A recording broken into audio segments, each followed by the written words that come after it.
Ok, muy buenas tardes para todos. El día de hoy vamos a hablar un poquito sobre las diferentes complicaciones o adversidades que pueden presentarse al momento o después de una cirugía vitreoretiniana. Teniendo en cuenta como cirujanos vitreoretinianos que lo que siempre debemos tener en cuenta es nunca hacer daño. Primeramente, no dañar, antes que nada, no dañar. Sin embargo, y aún teniendo en mente esta premisa, ningún cirujano vitreoretiniano está exento de complicaciones. Y lo verdaderamente importante es saber que pueden existir para tratar de prevenirlas o en el caso de que no se puedan prevenir, por lo menos saber cómo solventarlas. Entonces, a grandes rasgos, sabemos que pueden haber diferentes complicaciones en el momento intraoperatorio, en el postoperatorio o incluso en ambos. Para empezar con las intraoperatorias, tenemos primero que muchas veces nos enfrentamos a problemas en la córnea preoperatorios, patologías corneales que sabemos que afectan a ese paciente, pero que necesita operarse de una cirugía vitreoretiniana y que indudablemente van a afectar la visualización durante la cirugía. ¿Qué es lo primero que hay que hacer en estos casos? Indudablemente, manejo médico, reducir la presión intraocular, esteroides, glicerina, todo previo antes de la cirugía. Esta, en el caso de queratopatía en banda, esteroides, hipertónicas. Eh, También, dependiendo de la severidad o de la patología corneal preexistente, pudiéramos pensar en hacer en un primer tiempo un procedimiento corneal para mejorar estas condiciones y luego, con más calma, en un segundo tiempo, la cirugía vitreoretiniana. O muchas veces es posible hacer un procedimiento combinado tanto de córnea y retina con queratoplastia penetrante y queratoprótesis temporales. Muchas veces, y también se menciona en la literatura, el uso de vitrectomía endoscópica en casos de ser muy, muy urgentes, ¿no? Ahora, cuando ya iniciamos la cirugía y empieza a haber edema epitelial, lo ideal es prevenirlo con una buena humectación de la córnea durante toda la cirugía. Pero si ya estamos enfrente de un edema, el manejo indudable es un desbridamiento epitelial, que podemos hacerlo con el mismo cuchillete, pero tratando siempre de respetar al menos 2 milímetros de la córnea del epitelio perilimbar. Esto va a mejorar muchísimo la visualización. Ahora, si tenemos un edema endotelial, sobre todo en aquellos pacientes que tienen una patología endotelial preexistente o cuando hacemos FACO, cirugías prolongadas, altas presiones de infusión, con altas fluctuaciones de la presión. Entonces está descrito el uso de viscoelástico a nivel endotelial, lo que mejora muchísimo la visualización.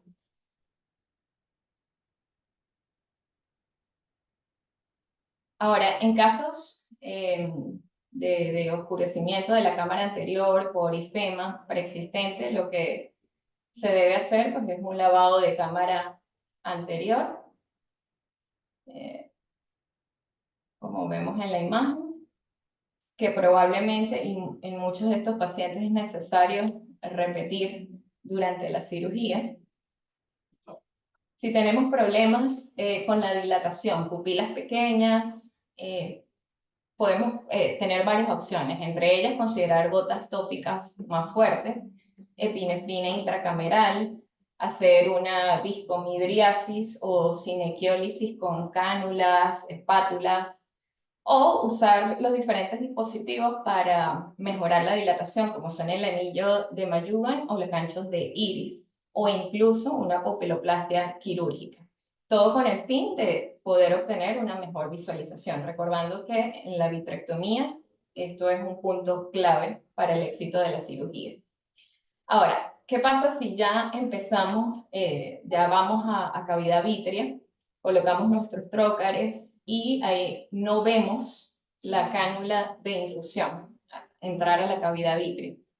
Lo primero que está descrito es cambiar de sitio o de lugar la cánula de infusión a las otras esclerotomías alternas, las temporales o nasal superior.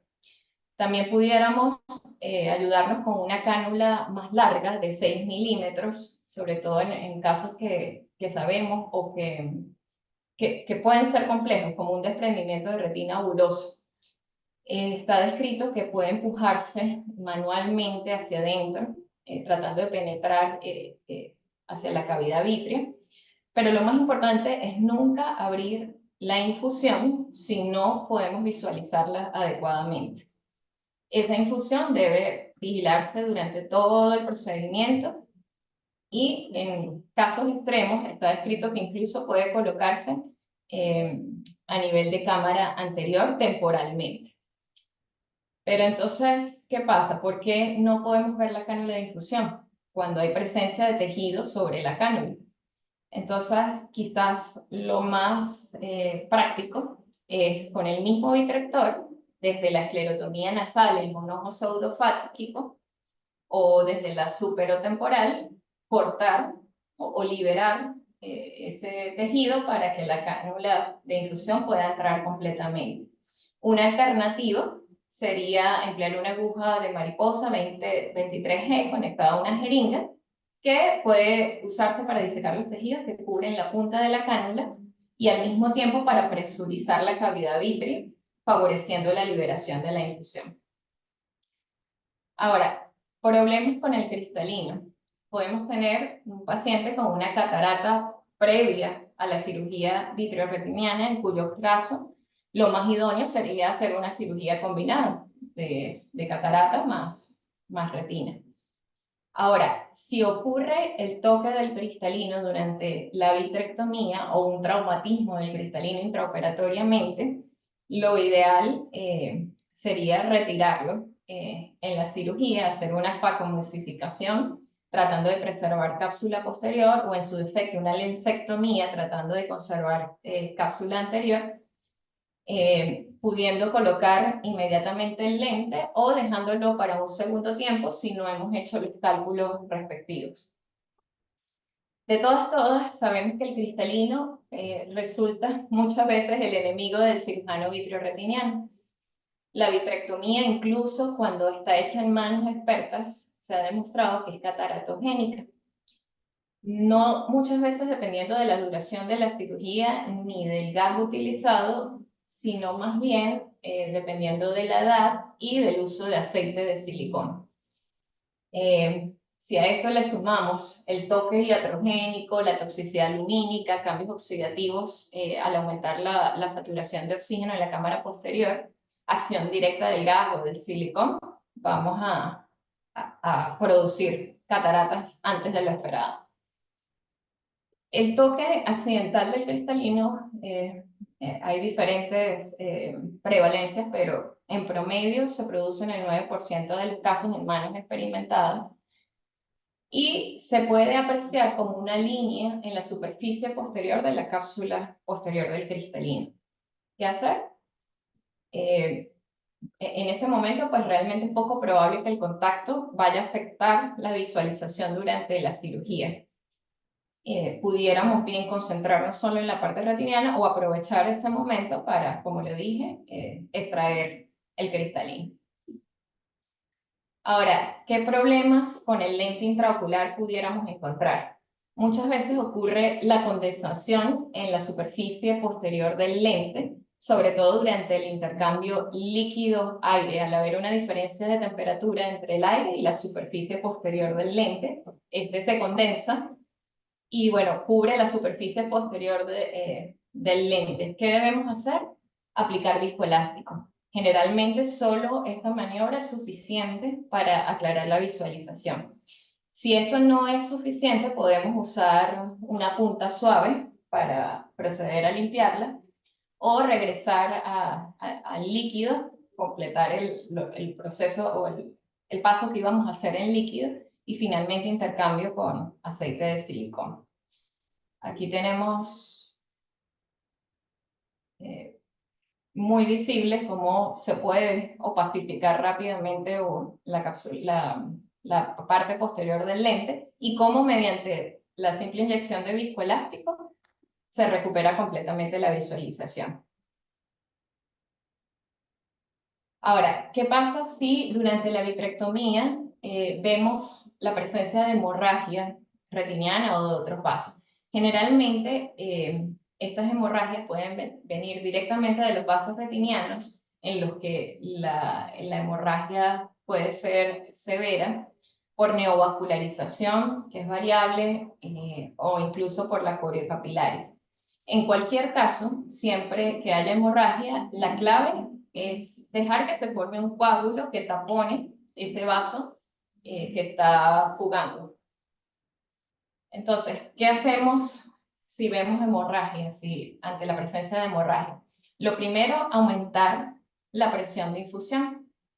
Podemos proceder también a hacer un intercambio fluido-aire que ayuda como barrera mecánica a tratar de taponar ese vaso. Tratar de limpiar al máximo posible esa sangre con el vitrector, pero siempre tratando de conservar el tapón de fibrina, que es lo que está previniendo que siga sangrando. Por supuesto, láser o diatermia, siempre que sea posible.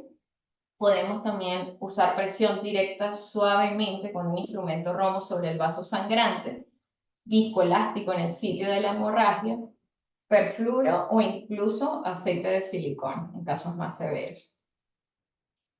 ¿Qué pasa cuando hay migración del aire hacia la cámara anterior en ojos que, por ejemplo, están afáquicos o con algún defecto sonular? Esto también nos va a incomodar un poco la visualización.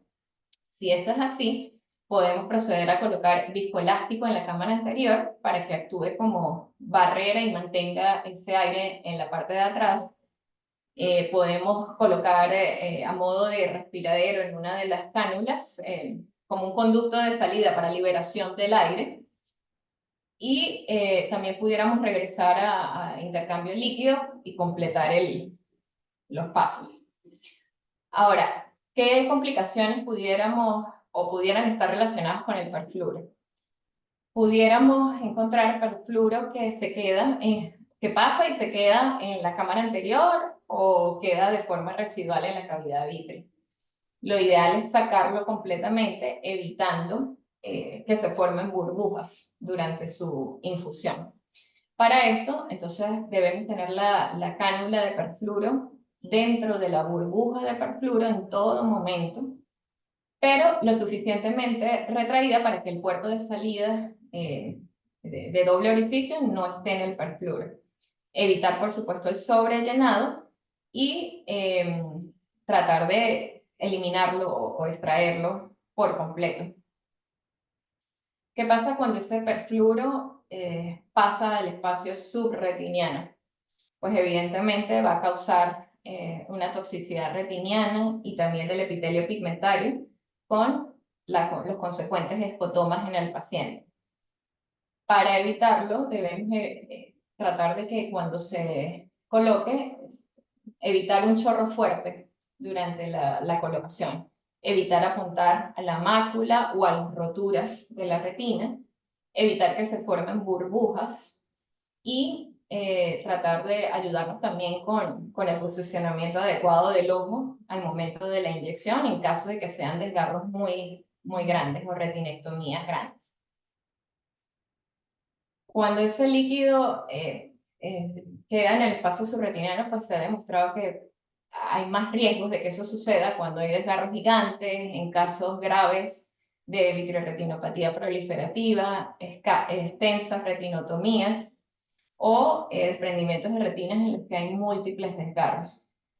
El manejo en estos casos es tratar de extraerlo en su totalidad con cánulas a través ya sea del mismo sitio por donde se filtró, sino haciendo pequeñas retinotomías alejadas de la mácula, deslizar una cánula cuidadosamente por el espacio subretiniano hasta llegar directamente al perfluoro y extraerlo con una delicada aspiración, recordando que ahí estamos en contacto probablemente directamente con fotorreceptores.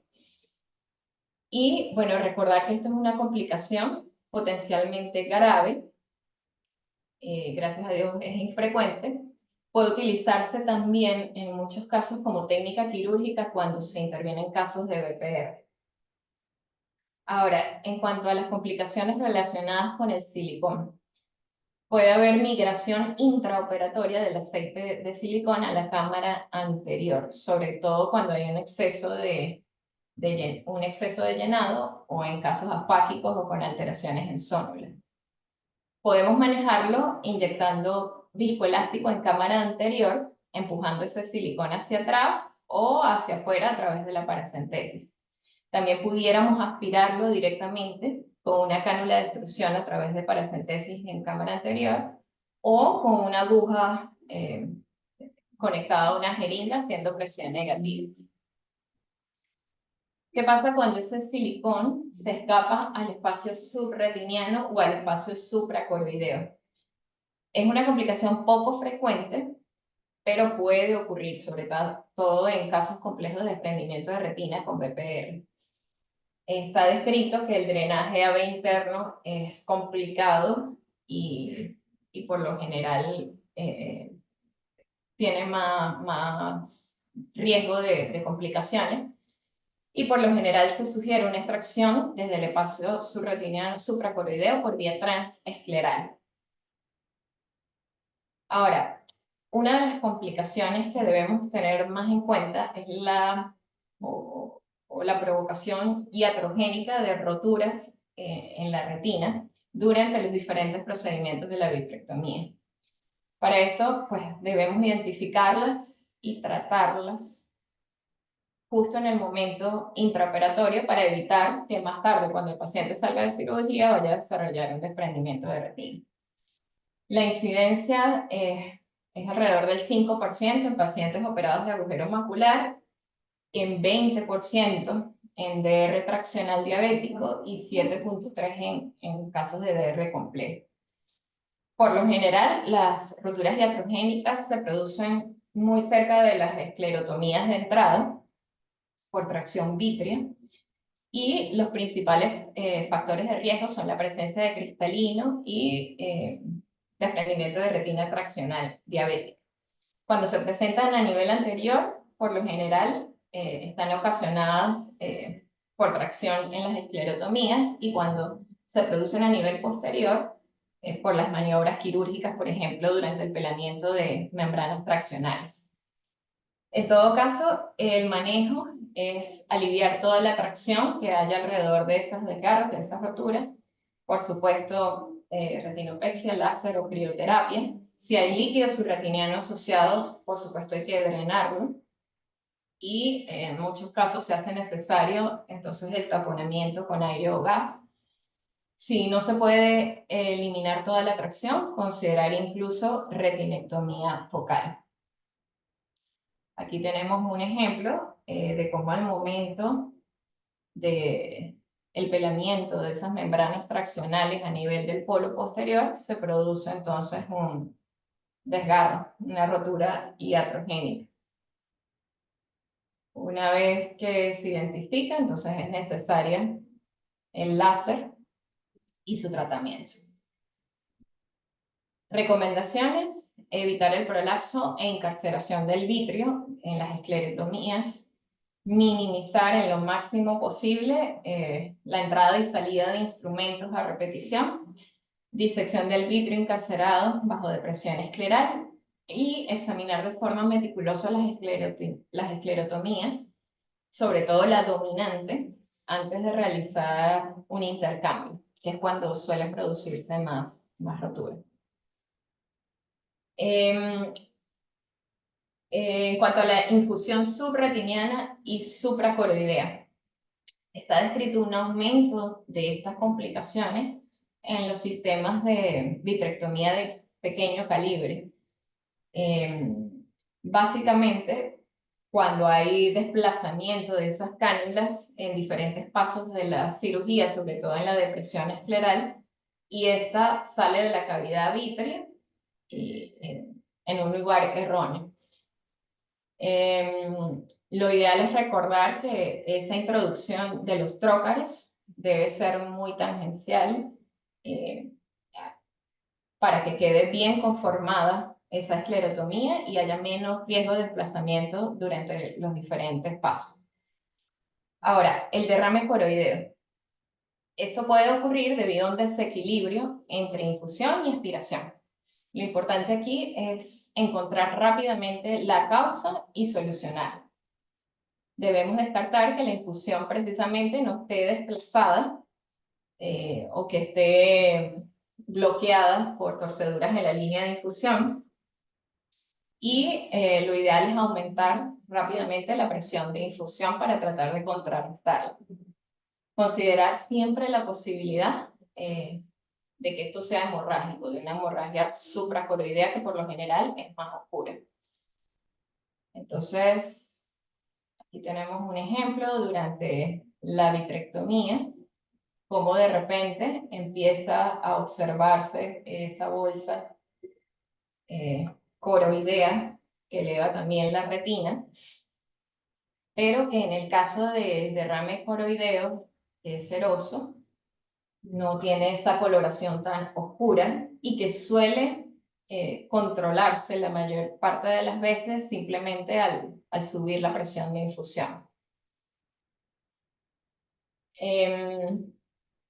Generalmente, como lo dije, puede ser causada por una obstrucción parcial de la cánula con formación del desprendimiento coroideo como tal.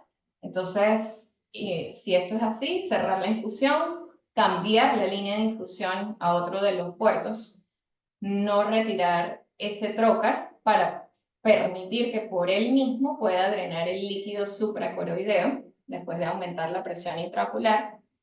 Una vez que se haya resuelto, sí podemos retirarlo y colocar un nuevo trocar o recurrir a uno más largo.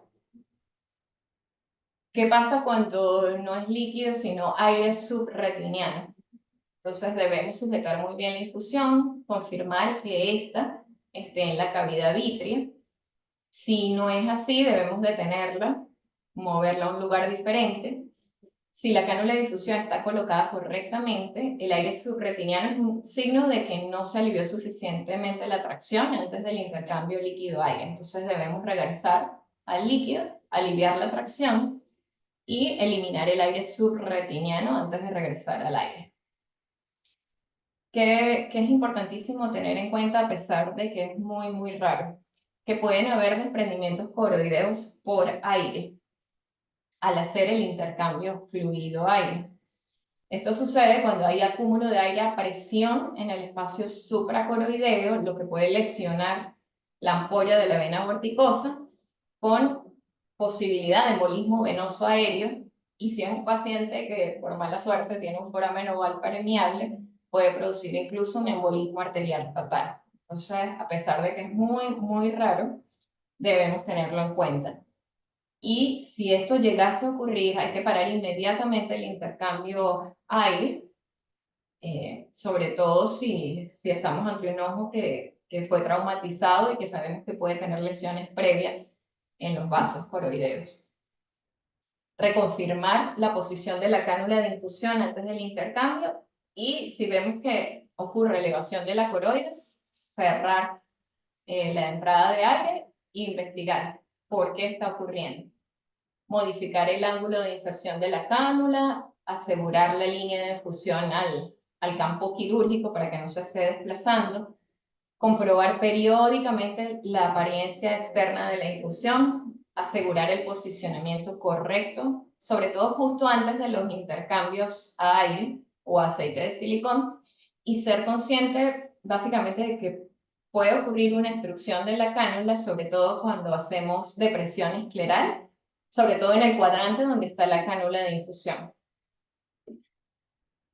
Ahora, la hemorragia supracoroidea o desprendimiento coroideo hemorrágico ocurre por acumulación de sangre en el espacio supracoroideo, entre coroides y esclera. Se dice que es masiva cuando más del 50% de la cavidad vítrea está ocupada por el desprendimiento coroideo. Afortunadamente es rara, pero bastante grave, pudiendo terminar en una expulsiva, amenazando gravemente la visión, y está descrita que puede ocurrir asociada a vitrectomía entre el 0.1 hasta el 4% de los casos. Normalmente cuando esto ocurre, el pronóstico visual no es bueno. ¿Por qué puede ocurrir una hemorragia supracoroidea? Cuando hay caídas repentinas de la presión intraocular, lo que puede ocasionar daños y roturas de las arterias ciliares posteriores largas y cortas, con acumulación de la sangre en el espacio supracoroideo que aumenta drásticamente la presión intraocular, provocando finalmente una hemorragia expulsiva si no es detenida a tiempo. ¿Cuáles son los factores de riesgo? Antes de la cirugía, aquellos pacientes de edad avanzada con miopía magna, con antecedentes de hipertensión arterial mal controlada, arteriosclerosis, taquicardia, presiones intraoculares elevadas antes de la cirugía, afaquias o pseudofaquias. Y factores de riesgo dentro de la cirugía, crisis hipertensivas, maniobras de Valsalva del paciente, hipotonía prolongada, manipulación escleral, sobre todo, o se ha visto más frecuente en ojos reintervenidos, ya vitrectomizados, y frente a crioterapia extensa.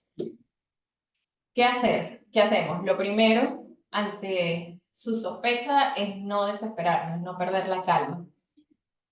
Está descrito que podemos aplicar presión con los mismos instrumentos sobre las esclerotomías superiores, tratando como de acercarlas hacia hora 12, elevar la presión de infusión, que es lo más importante, ver si el paciente está en una crisis hipertensiva, por supuesto, indicar su tratamiento rápido.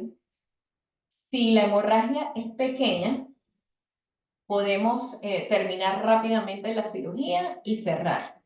Si la hemorragia es un poco más importante, podemos conservar los instrumentos dentro del ojo y inyectar aceite de silicona hasta llenar y cerrar. Pero si indudablemente estamos frente a una hemorragia masiva severa, la única indicación es cerrar inmediatamente y plantear, por supuesto, una cirugía vitreoretiniana, pero en segundo tiempo. No es aconsejable frente a hemorragias supracoroideas practicar esclerotomías de drenaje en ese momento, puesto que no se ha demostrado mejorar los resultados anatómicos ni funcionales una vez que ya la hemorragia se ha instaurado. Lo ideal es, como lo dije, cerrar y hacer una cirugía vitreoretiniana en segundo tiempo. Tratar al paciente con hipotensores oculares y, por supuesto, de esteroides. Este paciente debe seguirse ecográficamente hasta observar una lisis del coágulo, que por lo general ocurre entre los 10 y los 12 días después de la hemorragia, momento en el que sí podemos entrar nuevamente. Ya hay una lisis del coágulo, podemos entrar con una cánula de infusión 23 o 25G, que podemos colocar a nivel de cámara anterior para que mantenga esa presión. Hacemos una esclerotomía radial de 4 milímetros en el cuadrante que hemos demostrado que tiene más o mayor bolsa de desprendimiento coroideo, con diatermia y drenaje de toda esa sangre fluida, que va a estar facilitada por el aumento de presión, controlada por la infusión en cámara anterior. Una vez que ya ha salido gran parte de esa sangre, podemos entonces hacer una esclerotomía con una cánula de 6 milímetros en el cuadrante en el que haya menos bolsa, observando que quede bien ubicada en cavidad vitrea, hacer vitrectomía en el mayor espacio que se pueda, aplicar perfluorocarbono, que va a empujar la hemorragia desde abajo hacia arriba, hacia la esclerotomía radial que hicimos para terminar de drenar esa sangre. Y por supuesto, podemos usar silicona en caso de que haya asociado desprendimiento de retina. Aquí tengo también un video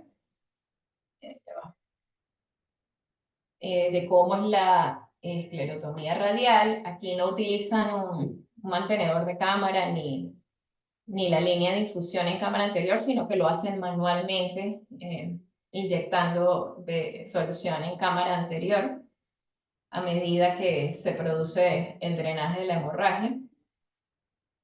Vemos entonces cómo se va drenando toda esa sangre oscura, fluida, a través de la esclerotomía, donde hemos precisado que está la bolsa más grande de desprendimiento coroideo.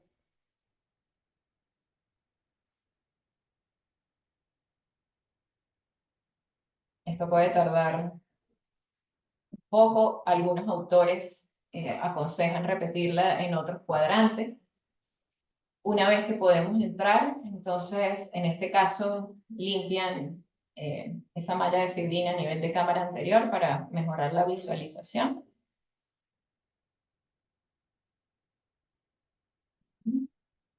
Y una vez que se puede entrar, bueno, eh, es evidente cómo retrocedió esas bolsas de desprendimiento coroideo y se puede terminar la cirugía con el intercambio, dependiendo de lo que haya sido primero.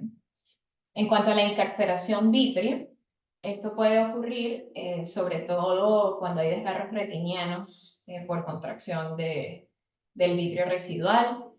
Puede predisponer, perdón, a desgarros retinianos cuando ese vitrio que queda allí tracciona a una endoftalmitis aguda porque sea como sea queda una brecha que permite el paso de bacterias en la cavidad ocular, o predisponer la aparición de hemovitrio a repetición, sobre todo en pacientes diabéticos. ¿Cómo lo evitamos? Haciendo una vitrectomía completa de la base del vitrio cuando afectaba en el área de las esclerotomías. Y extracción de los trócalos con una sonda Roma en su interior siempre. Ahora, la encarceración vitreo-retiniana, podemos darnos cuenta de que esto ocurre porque hay una salida continua de fluido por las esclerotomías tras sacar los instrumentos, y esto puede favorecer que la retina trate de ingresar a través del trócar y quede allí atrapada. Mayor riesgo de que ocurra en DRs bulosos o DRs que son muy móviles. Cuando nos damos cuenta de que esto está ocurriendo, lo ideal es cerrar completamente la infusión, taponar los trócares, hacer una retinotomía alrededor de la encarceración y posteriormente reposicionar la retina tras el intercambio fluido-aire. Cerrar la infusión, introducir la sonda de iluminación por el trócar opuesto y tratar de ayudarnos con la misma sonda de iluminación. Sin embargo, pues el uso actual de trócares valvulados ha ayudado mucho a eliminar o disminuir el riesgo de esta complicación. En cuanto a la toxicidad de los colorantes vitreoretinianos, ya hemos mencionado algo en seminarios anteriores. Sabemos que muchas veces en la cirugía vitreoretiniana usamos, por ejemplo, la triamcinolona para mejorar la visualización del vitrio, el azul tripán o el verde indocianina, que están descritos para mejorar la identificación de membranas epirretinianas, o incluso el verde de infracianina y el azul brillante para teñir membranas limitantes verdes. De todos ellos se ha demostrado que el verde indocianina es el más tóxico, y por supuesto su toxicidad es mucho mayor si el colorante accidentalmente accede al espacio subretiniano, ocasionando defectos en el epitelio pigmentario, defectos campimétricos importantes e incluso atrofia óptica. De todos ellos, el más seguro es el azul brillante. ¿Y cómo prevenimos la toxicidad? Tratar de usarlos a la menor concentración posible, con el menor volumen posible, durante el menor tiempo posible. Recordando que la luz de iluminación acelera la toxicidad del colorante. Debemos inyectarlo lentamente, evitando que pase al espacio subretiniano y, por supuesto, no dirigirlo directamente hacia la mácula o el nervio óptico. Aquí tenemos un ejemplo de un colorante azul brillante que pasó al espacio subretiniano y su evolución postoperatoria se fue reabsorbiendo a medida que pasaban las semanas. En cuanto a la fototoxicidad, bueno, sabemos que puede haber daño fototóxico sobre los receptores y las células del epitelio pigmentario, que de repente la fuente de luz más segura es la de vapor de mercurio, que tiene ya ha demostrado su pico de seguridad durante 15 minutos a 8 lúmenes a 4 milímetros de la retina. Pero a grandes rasgos, recordar que a mayor intensidad de la fuente de luz, a menor intensidad de la fuente de luz, mayor seguridad. A mayor trabajo, mayor distancia de trabajo, mayor seguridad. Y que es importantísimo que todos los microscopios tengan sus filtros protectores. Aquí vemos cómo es la imagen con los diferentes filtros a nivel de microscopio. Entonces, de todas, las recomendaciones son siempre reducir la intensidad de la fuente de luz y el tiempo quirúrgico lo máximo que se pueda. Usar fuentes de luz que tengan filtro de más de 435 nanómetros. Trabajar a una buena distancia de trabajo de la retina. Utilizar el chandelier, puesto que es la fuente de luz más segura por la gran distancia de trabajo a la retina. Minimizar en la medida de lo posible el uso de los colorantes. Tratar de no usar instrumentos iluminados, puesto que disminuyen o acortan mucho esa distancia de trabajo. Y reducir la intensidad de luz del microscopio.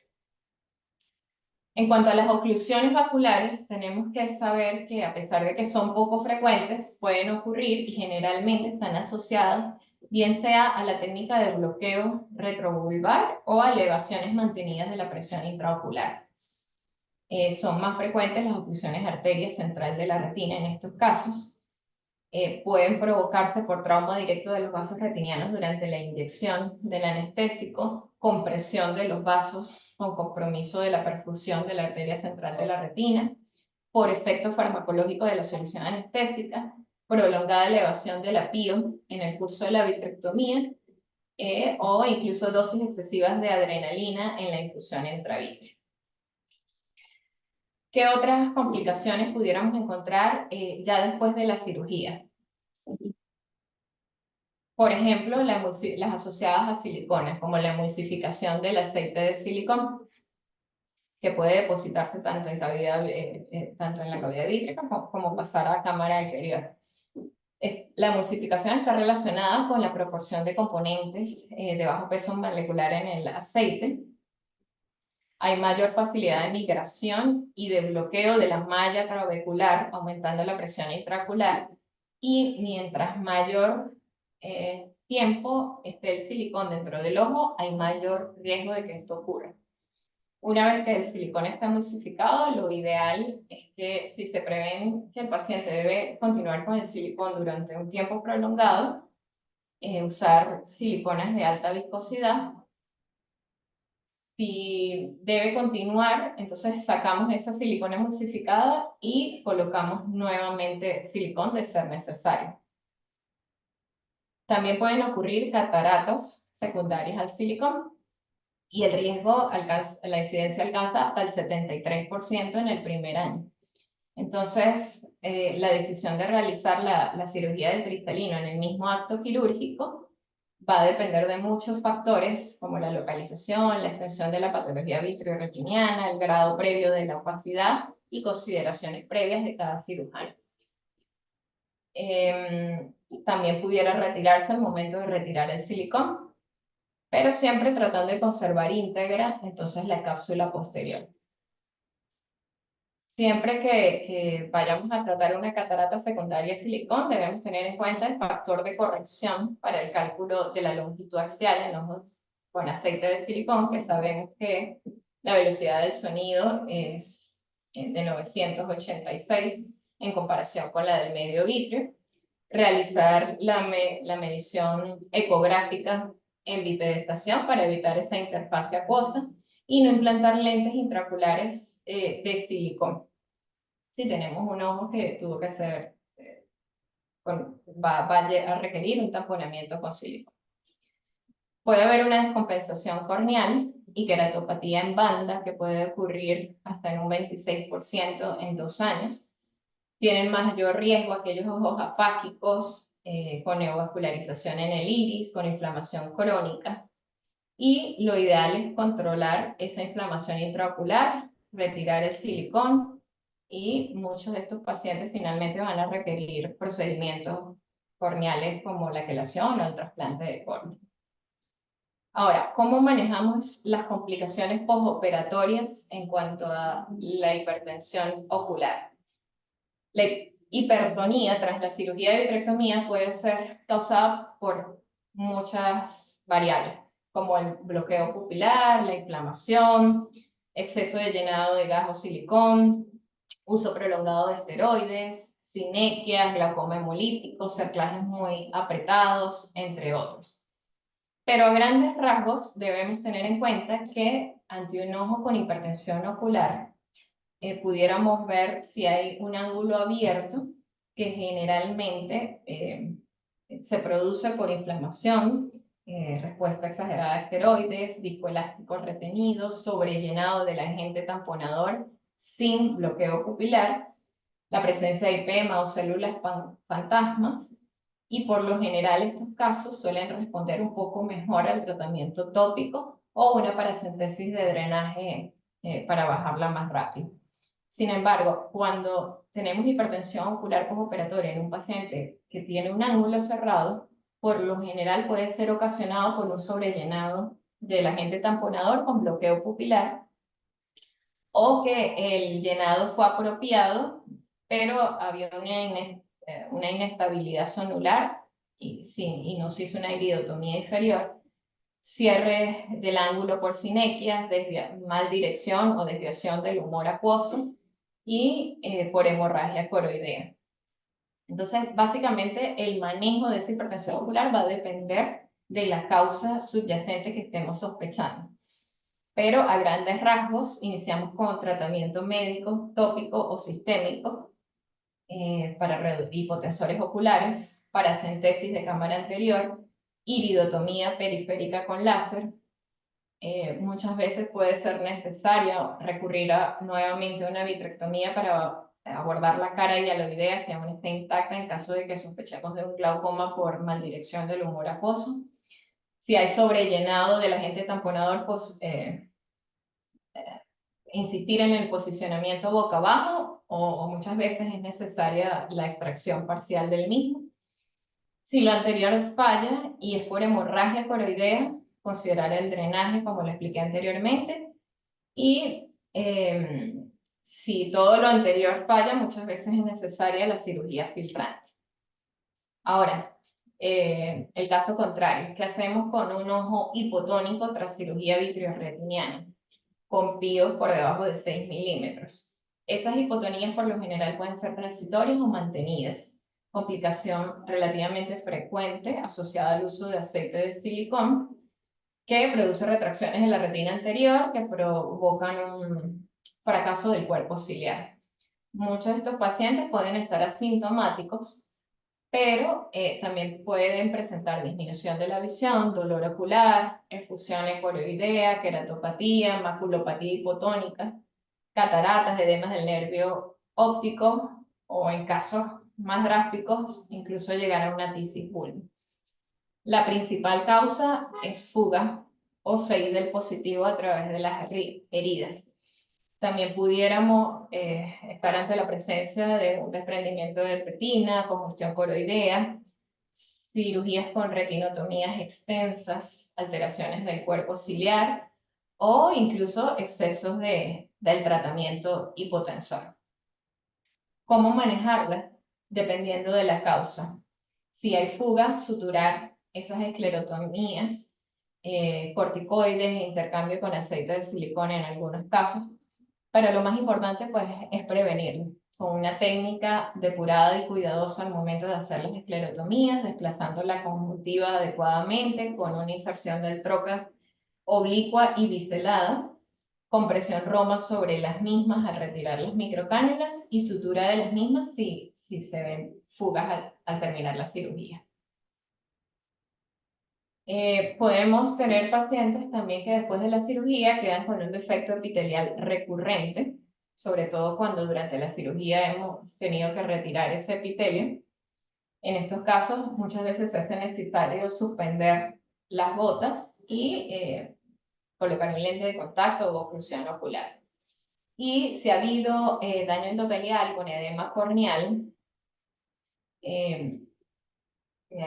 básicamente posición de cúbito prono, hiperesmóticos tópicos, cuando esto es ocasionado por gas o silicona en cámara anterior.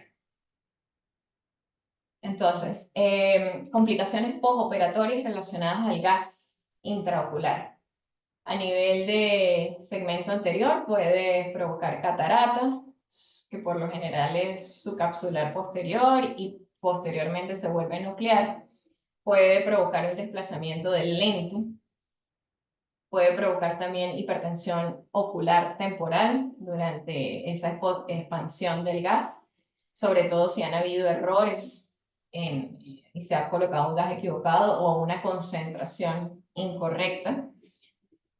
Van a haber alteraciones de la refracción, principalmente un cambio miope mientras el gas esté in situ. Puede ser que ese gas migre a otros lugares, como gas subconjuntival por fuga a través de la herida o a nivel de cámara anterior por fuga a través de un defecto en la zónula o capsulotomía. Y, por supuesto, alteraciones en el campo visual. ¿Cómo prevenimos esto? Revisando cuidadosamente el tipo de gas y la concentración antes de utilizarlo. Recordándole al paciente, por supuesto, que no debe viajar en avión ni hacer cambios bruscos de altitud y evitar la expansión del gas intraocular con gases anestésicos, por ejemplo, en anestesia general. Otra de las complicaciones que se han descrito postoperatorias es la aparición de membranas epirretinianas, sobre todo cuando ha habido importante inflamación, llegando hasta un 12.8% de incidencia después de la vitrectomía. Sucede porque quedan células del epitelio pigmentario, células viales, incluso hialocitos, y por lo general puede ocurrir entre las 4 y 12 semanas después de la cirugía. Estas membranas son más fuertes, más rígidas y progresan de forma más rápida que aquellas membranas epirretinianas idiopáticas.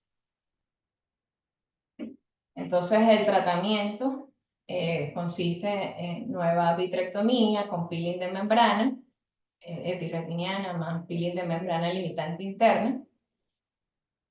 Por lo general la recuperación funcional es un poquito más demorado y al ser una nueva cirugía pues tampoco está exenta de nuevas complicaciones. En cuanto al edema macular,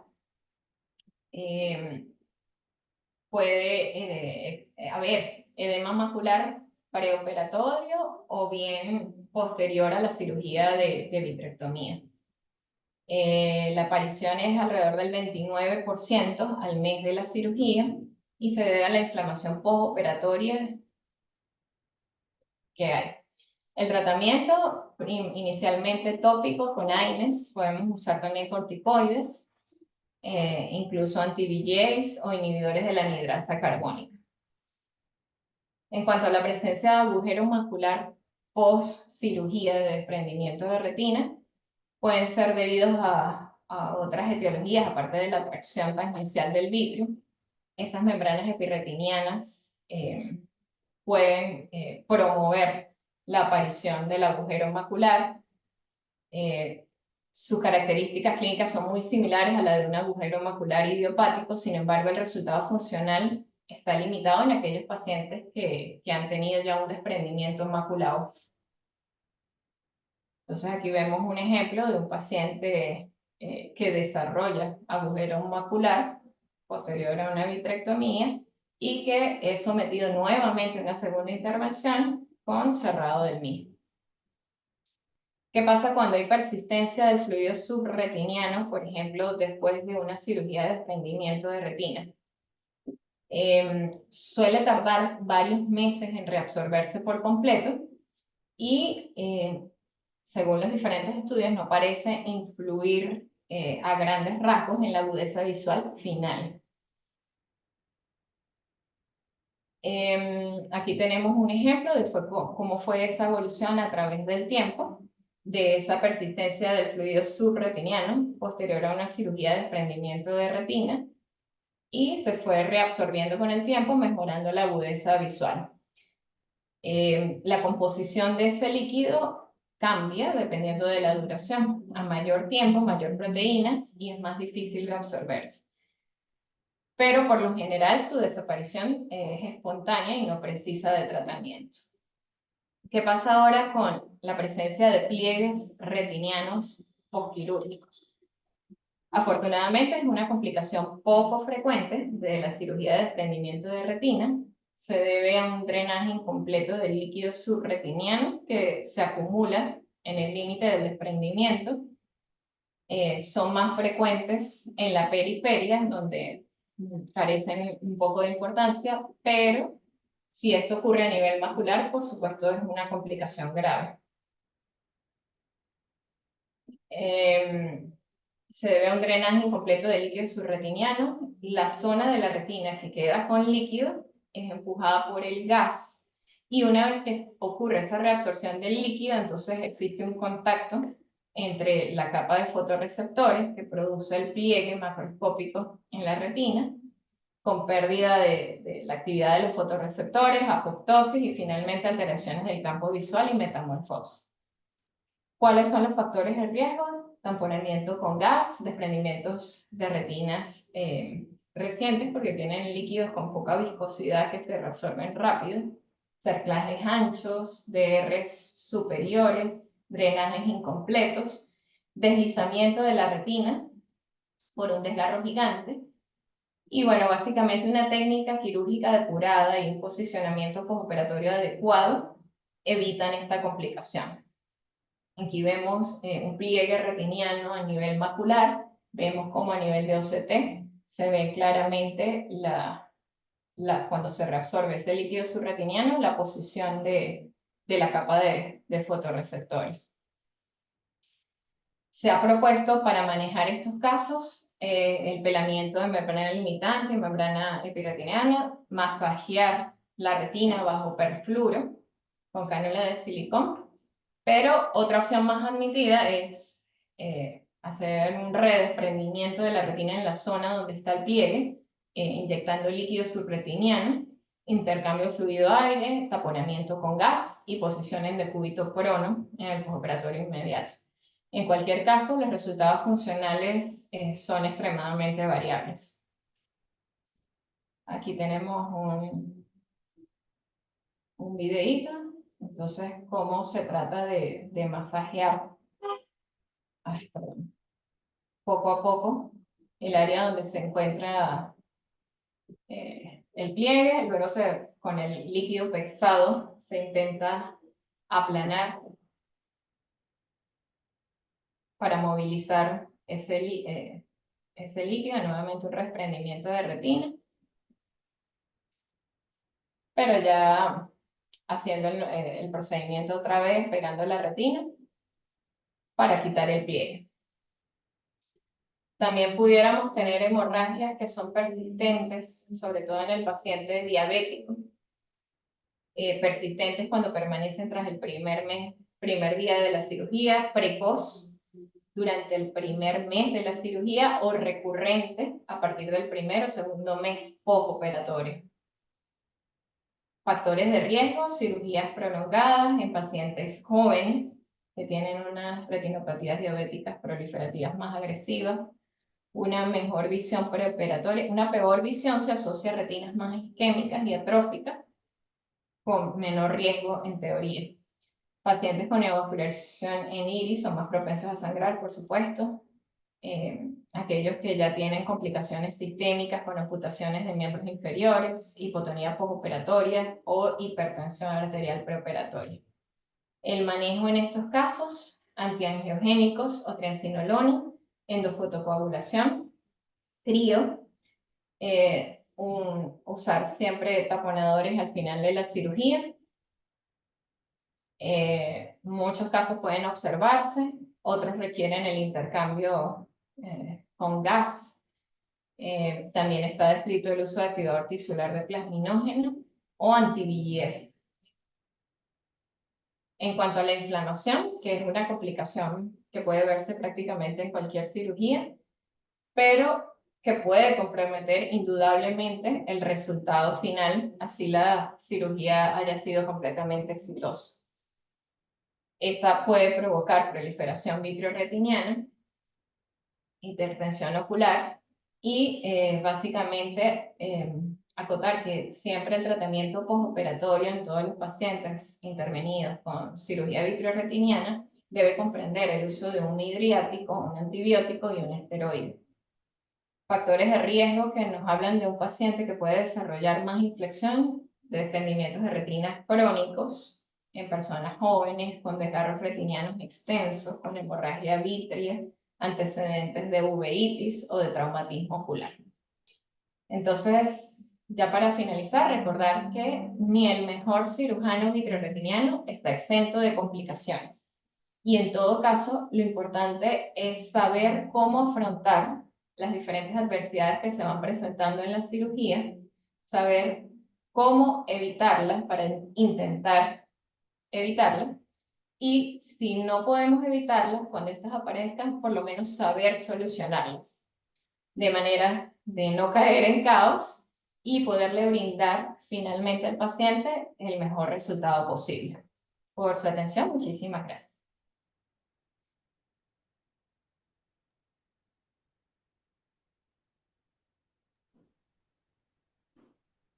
¿Dónde estoy? Pantalla. Sí. Bueno, Esto, papel. Ruth. No. No, estaba curioseando de algo.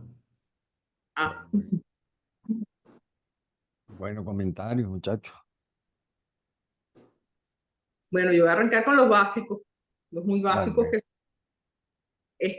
bueno, me pareció muy completo.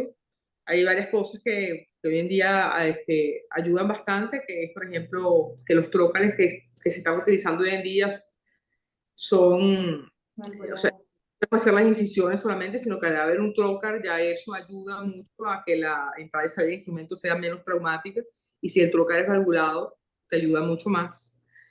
Sin embargo, hay una cosita que yo he venido haciendo y me funciona muy bien. Cuando tengo alguna duda, coloco el trocar y por el trocar pongo el endoluminador.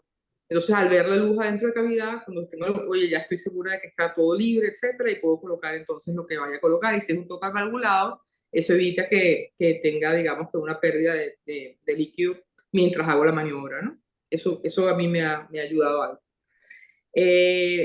Para mí es muy importante, por ejemplo, siempre hacer como una lista, que uno tenga como en la cabeza una lista como el checklist de los aviones, ¿no?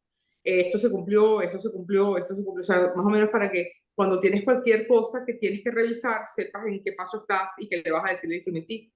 Y en todo esto también el instrumentista es un gran ayudante, un gran, porque está pendiente de parámetros de la máquina, si algo está fallando, lo que fuera. Hay que tener mucho cuidado también de estar revisando constantemente. Bueno, eso es algo ya que uno como que se le va quedando si te ha pasado algo, pero por ejemplo la presión de la máquina, ¿no? En cuánto estoy, cuánto tengo la infusión, cuánto tengo la infusión, cuánto tiempo tengo, porque tú puedes estar viendo en un momento dado el nervio óptico y puedes ver si comienza a haber una pulsación de la arteria central de la retina, pero el hecho de que tú en un momento dado estés haciendo alguna otra maniobra que te resulta de repente, oye, muy delicada, puede ser que descuides, darte cuenta del tiempo que tienes ya haciendo con presión elevada, y eso te va a alterar, te puede alterar significativamente el pronóstico de lo que estás haciendo, ¿no? Bueno, y aparte de eso, en realidad, bueno, lo que siempre se me quedó algo que siempre dice el doctor Pedazo, que tratar de entrar y salir la menor cantidad de veces que pueda. O sea, trata de siempre hacer todo lo que puedas hacer, ser más eficiente con una sola entrada y hacer todo lo que puedas hacer en ese momento. A veces es un poco difícil porque, bueno, uno tiene que, te sacas y entras otra vez y ves, pero es muy importante tratar de ser muy concienzudo.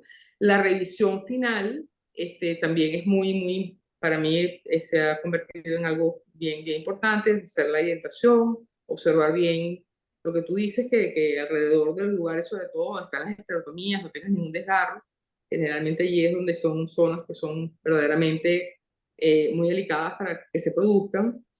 Y así tú entres con un desgarro único superior, siempre acordarte que el vitro muchas veces se contrae y tracciona periférico.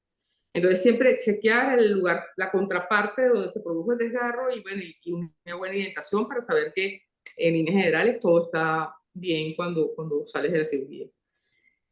Bueno, esto es una, como tú dices allí, es una cuestión que uno, es una curva de aprendizaje que muchas veces es un poco más lenta.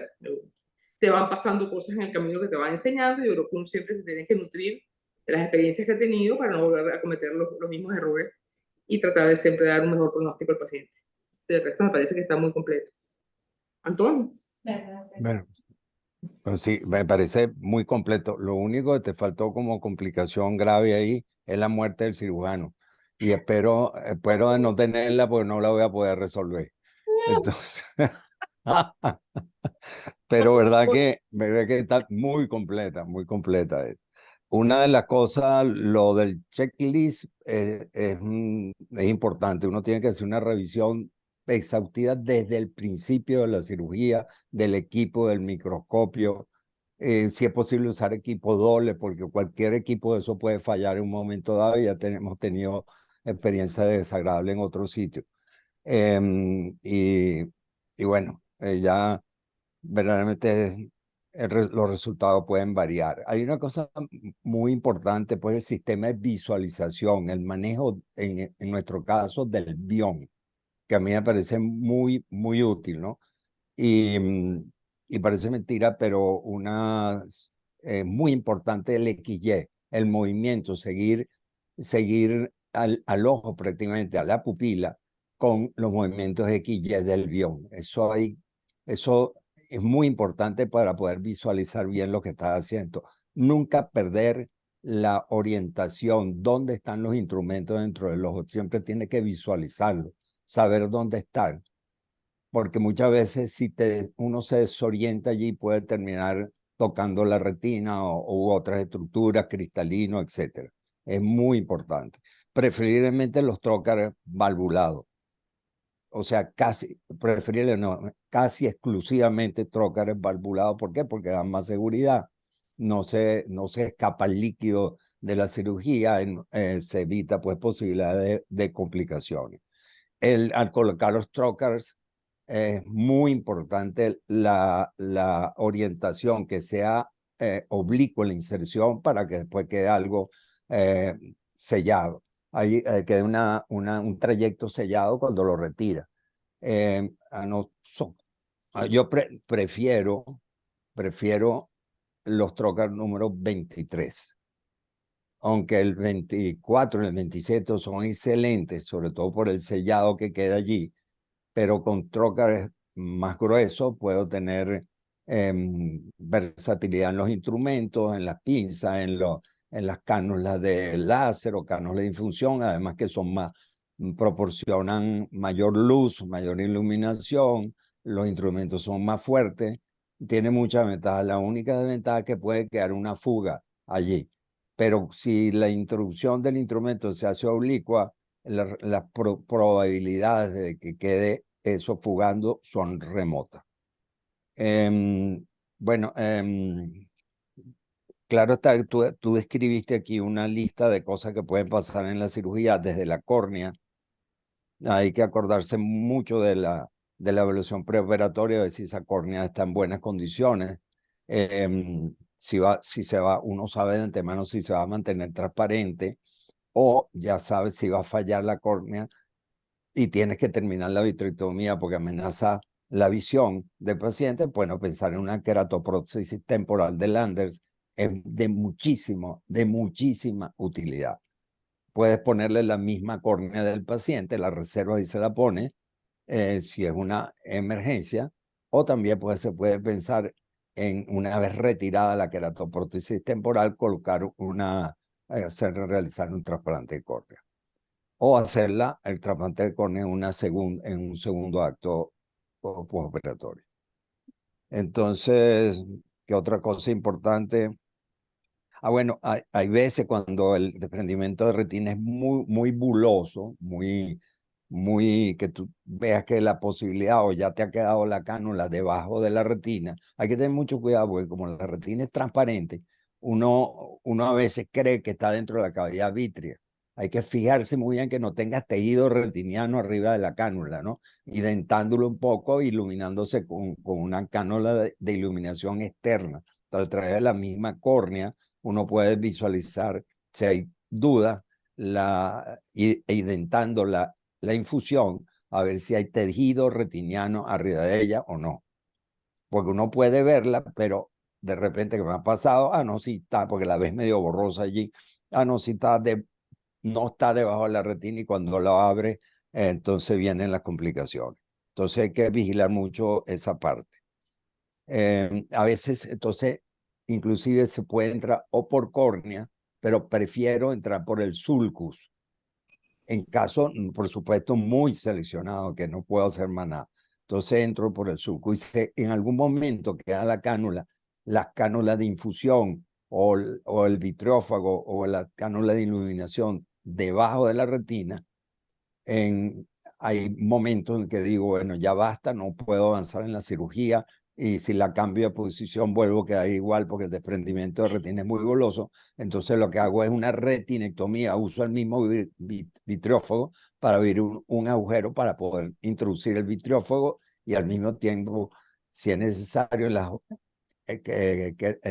los trócares que están obstruidos o que están debajo de la retina, le hago unas retinectomías más o menos amplias que me permitan terminar la cirugía y después la trato individualmente como se trata cualquier ruptura retiniana. Hablaste muy bien de las complicaciones de... bueno, anteriormente, hace muchos años, vitrectomía era igual a afaquia quirúrgica. Se prefería quitar el cristalino completamente, inclusive se quitaba por par plana. Se quitaba el cristalino, hacía una lensectomía en el Ecuador y se quitaba el cristalino después. Entonces no se quitaba totalmente cristalino, sino se dejaba la cápsula anterior para proteger la córnea, ¿no? Que se iba a pacificar.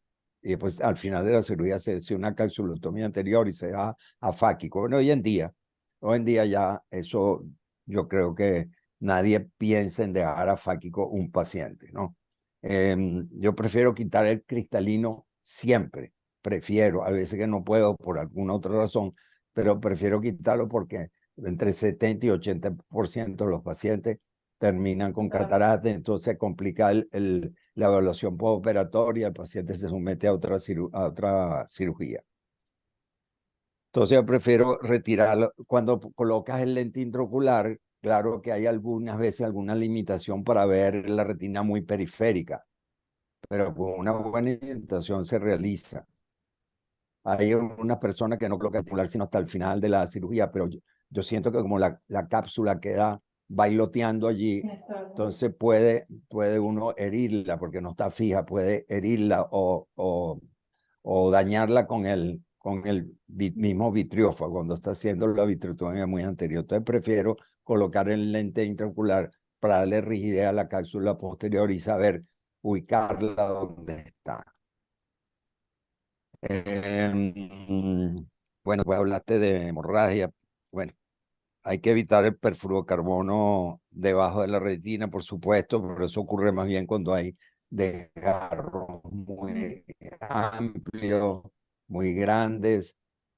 Y para colocar fluorocarbono con desgarros muy grandes hay que asegurarse que no tengan tracción, porque si hay tracción, entonces cae por detrás el perfluorocarbono y pues hay que retirarlo y se complica el asunto, ¿no?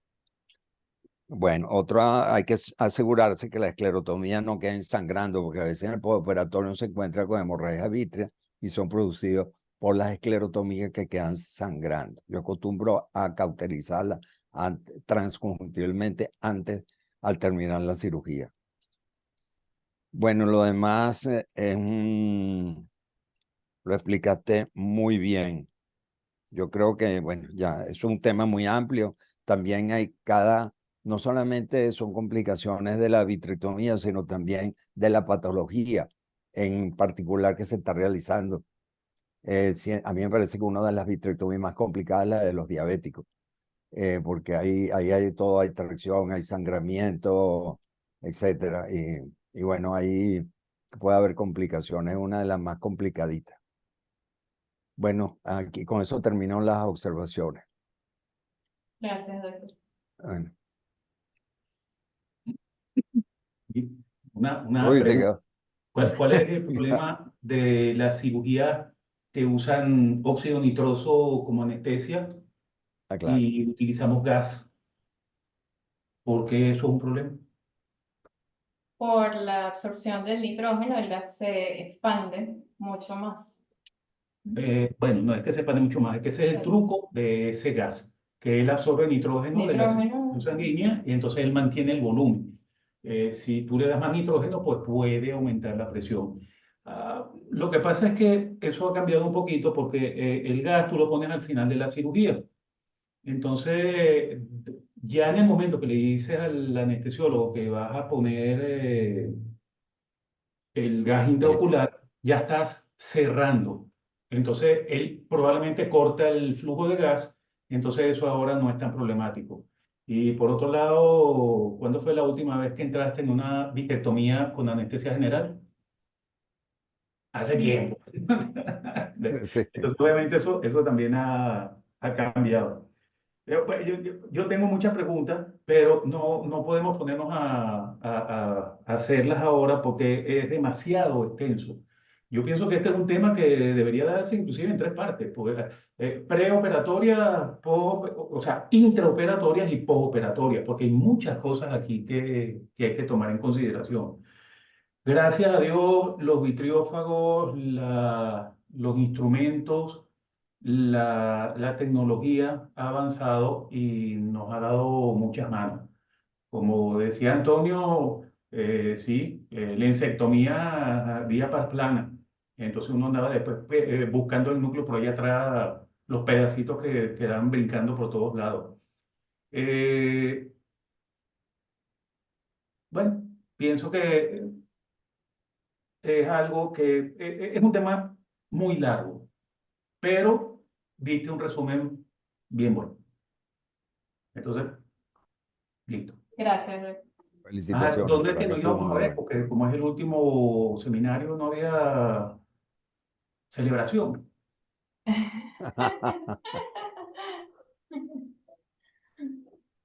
Bueno, No, nada. eso hay que ponernos de acuerdo para que celebrarlo en la clínica.